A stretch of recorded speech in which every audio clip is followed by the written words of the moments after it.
اللہ اللہ اللہ اللہ۔ ابتدا ہے رب جلیل کے بابرکت نام سے جو دلوں کے بے خوف جانتا ہے۔ دیکھتے آنکھوں سنتے کانوں کو، اماد علی کا السلام۔ ہماری دنیا میں خوش آمدید۔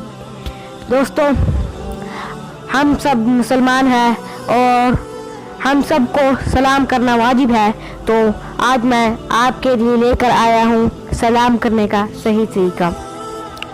حضرت غالب رضی اللہ تعالی عنہ فرماتے ہیں کہ ہم حسن بصری رضی اللہ تعالی عنہ کے دروازے پر بیٹھے ہوئے تھے کہ ایک آدمی نے بتایا کہ میرے والد صاحب نے میرے دادا جان سے روایت بیان کی کہ مجھ کو میرے والد ماجد رسول اللہ صلی اللہ علیہ وسلم کے پاس بھیجا اور حضور صلی اللہ علیہ وسلم کے پاس جا اور صلی اللہ علیہ وسلم کو میرا سلام عرض کر۔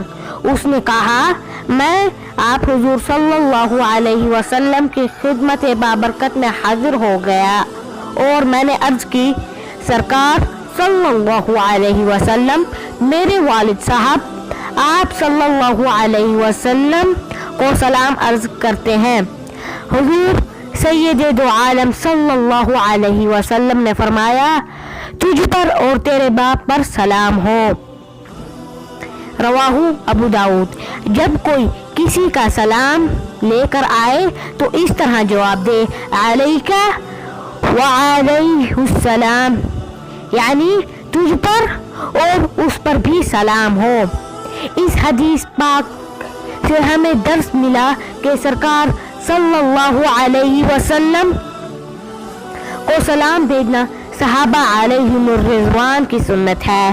سرکار صلی اللہ علیہ وسلم آج بھی حیات ہیں اور عشاق زائرین مدینہ کی معرفت سرکار عالی وقار صلی اللہ علیہ وسلم کی خدمت بابرکت میں سلام بھیجتے رہتے ہیں اور یقیناً سرکار صلی اللہ علیہ وسلم جواب بھی مرحمت فرماتے ہیں۔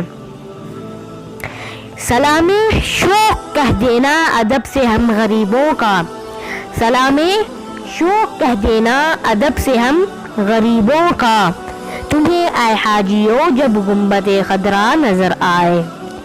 آج کل عام طور پر دیکھا گیا ہے کہ اگر کسی سے کہہ دیا جائے کہ فلاں کو میرا سلام کہہ دینا تو فلاں جھٹ خود ہی علیکم وعلیکم السلام کہہ دیتا ہے۔ یہ سراسر غلط ہے۔ بھائی، آپ کو کب سلام کہا جا رہا ہے؟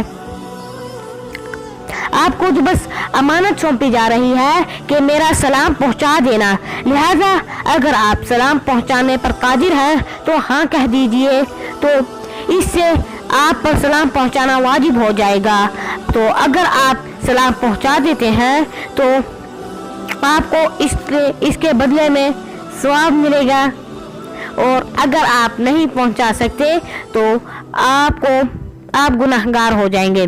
تو اسی کے ساتھ مجھے اجازت دیں، ملتے ہیں ایک نیکسٹ ویڈیو میں۔ آپ کا دوست اماد علی۔ السلام علیکم ورحمۃ اللہ وبرکاتہ۔